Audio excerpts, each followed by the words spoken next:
welcome to the first tutorial mini workshop on headstands. I'm going to teach you some prep poses, some modifications, and most importantly, safety procedures to get yourself safely into a headstand. So a couple things.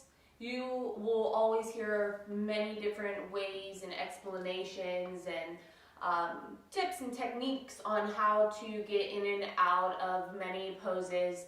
So if some of these work for you, amazing. If not, you can continue to kind of shop around for teachers, tutorials that maybe put things in a way that you understand better. So take whatever serves you, leave the rest behind, but most importantly, don't rush into this just to protect the spine, the neck and spine for sure. So a couple things.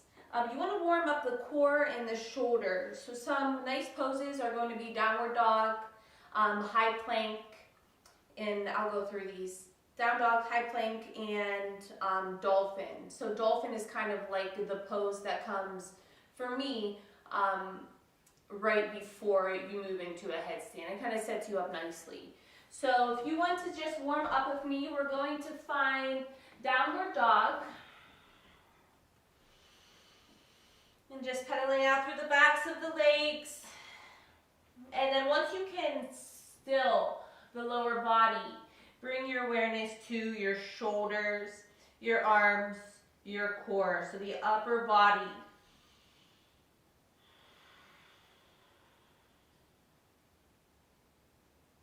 And then inhale, pulling yourself forward to a high plank. And then just to warm up the shoulder girdle, we are going to kind of drop our chest and then press away. Drop and press. Be sure you're breathing. Good. So just protracting and retracting the shoulders. And then exhaling to find downward dog.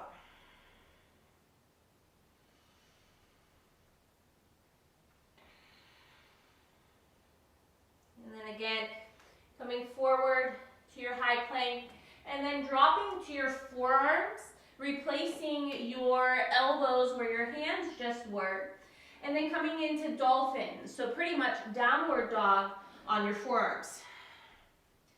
So here you're really getting into the shoulders. Be sure your head's not on the mat. The closer you walk your toes, the higher your hips go, and potentially stacking over the shoulders. So it gets pretty intense. So you can kind of adjust that intensity by walking toes close for more or further away from the body for less. So go ahead and drop your knees, take a child's pose, and a couple breaths for grounding. Inhale. And exhale. One more breath in. And a breath out. And then rolling yourself up just to have a seat. Okay, and I have seen quite a few people attempt a headstand, and you can tell it's super dangerous. So I think the most important part is the weight placement. Even though it's called a headstand, we are doing a supported headstand. So we're either using our hands. Today I'm going to teach you to use our forearms. So your head and both of your forearms are going to be on the mat. The arms are supporting most of your weight, but there still may be some slight weight on the head. We want to be sure that the weight is not too far back on the head, and I find this to be helpful. If you stick your fingers in your ears and then bring your middle fingers to touch on the top of the head. That's a good indication, kind of like a little trick to find where the weight should be placed. And then another option is putting your thumb on your nose and taking your middle finger again to the center of your head. This one might be a little more helpful because it just goes straight back. But I'll demonstrate kind of bad placement and then correct placement so you can kind of tell for yourself what's going on. So right now I'm just going to demonstrate going into a headstand safely.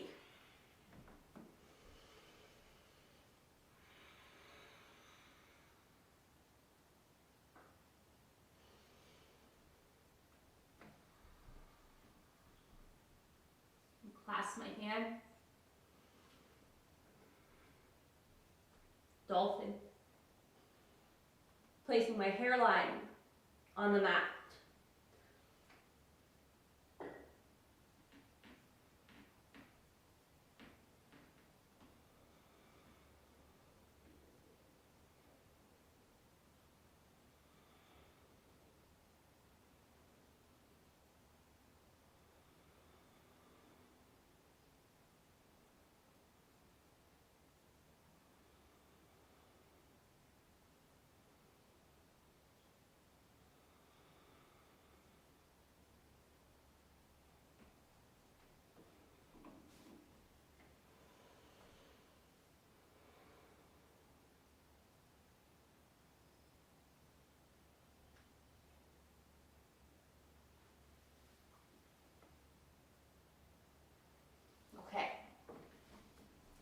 So a couple things to take note of. I did not jump, force myself up into a headstand. I walked my toes close to me until they kind of want to float off the mat. So a common mistake is that people want to jump, and you need to build the core strength in order to go inverted safely. The second thing is a lot of people want to place where the weight needs to be right off the bat. But as I walked my toes closer towards my face, I kind of roll more on the top of my head. So if we start where the weight needs to end up, we're going to end up too far on the back of the head. If we just walk our feet forward, and I'm using this as a rough estimate, but where about my forehead or my hairline is, that first meets the mat, and then as I walk my hips over my shoulders, I roll to the correct area, so it's not too far on the back of my head. So I will go ahead and demonstrate the not so good way to go into a headstand. And another thing I learned from experience, we will clasp our hands. So be super mindful. If you start to notice that your feet are going to go in front of you, so you're going to roll over and kind of catch yourself in a back bend, try to break your hands free of the clasp because you will definitely crunch your fingers and it's painful. So that's just a little side note I learned from experience. So this is what you don't want to do.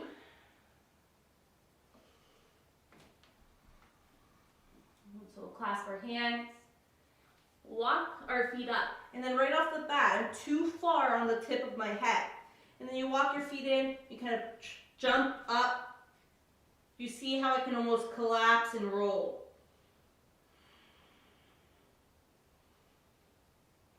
You don't want to swing yourself up. And you just don't want to slam yourself down and come right back up. So hopefully you saw a little bit of a difference there. Okay, so you can definitely grab a wall. If you want to start out with a wall, so your feet, if you happen to carry yourself over, your feet can meet the wall. But I invite you to join me here in a downward dog.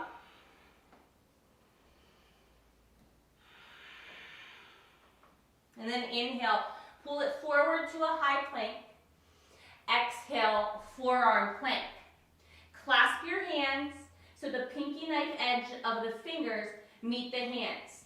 Take note that you are not clasping the full hand together. The palms are staying open and they will cradle the head, the back of the head.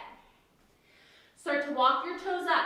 Stay pressed and strong out of the shoulders. Keep walking your toes up until closer to your forehead or the hairline meets the mat. Then continue walking your toes up, maybe so much that they just want to float off the mat. Pressing down into the forearms. Staying with breath. Finding your dristi. And then activate the toes, whether they're pointed or flexed.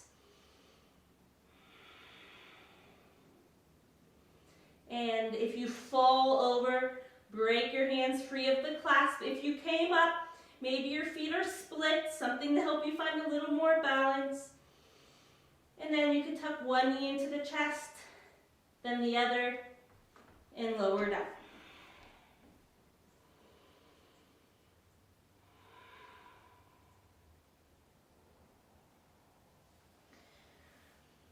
For those of you with no practice or very little practice with headstands, I recommend that you come in one leg at a time. So there's many ways to come in, many ways to come out. We'll find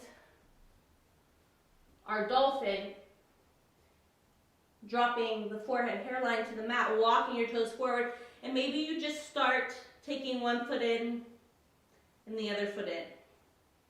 Maybe you bring one foot in and then the other foot in. Maybe for a couple weeks, months, or years, you just hang out here, and then maybe one foot goes up and maybe the other foot goes up.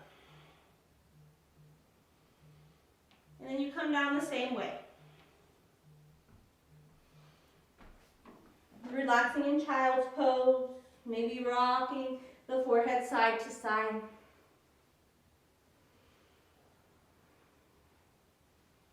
And then rolling yourself up and pause.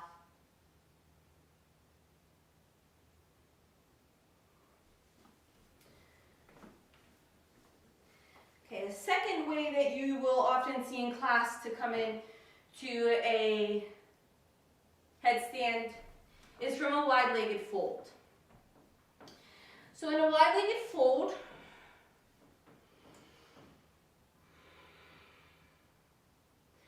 we'll be on our hands instead of our forearms. The placement on the head is still the same.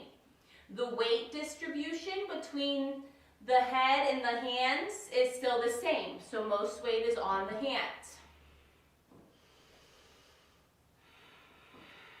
So you will find your head on the mat.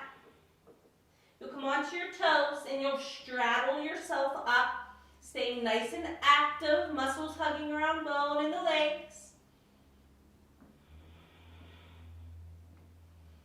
Pressing down through the palms. Same way you went up, you come down. Straddling the legs down, using the strength of the core to set the toes down. And then maybe you inhale for a halfway lift. And you exhale full.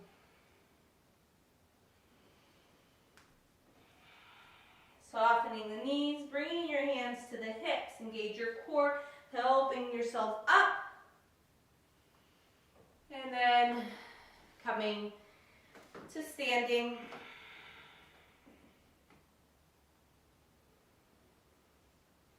Okay, so this is just a brief tutorial. So if you're playing around with headstands, I hope you got some helpful tips. If you have any questions, please feel free to reach out to me. Be careful.